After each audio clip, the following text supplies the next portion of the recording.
如果我當日咧揀咗9:3嗰班 A330嗰班飛機到東京，我而家就唔會拍呢條片同大家講要注意呢樣嘢。我就喺呢班飛機上面咧見到一個現象，就係令到我咧感覺到呢一班飛機咧究竟佢係廉價航空定係傳統航空？就係話我漏咗做一個步驟啊！就係我之前買機票有所講嗰個位置啊，就係話查看詳情嗰度啊。如果大家撳咗落去嗰個查看詳情咧，佢就會顯示我哋嗰日坐嗰班飛機 HX604旁邊咧仲有一個代號就係32S，呢一個咧就係佢嘅重要信息嚟嘅。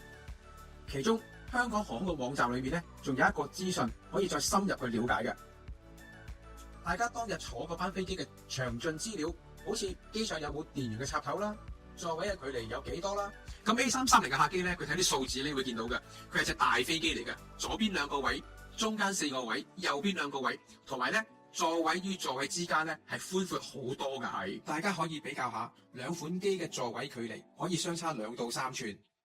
成個機程感覺就唔同晒啦。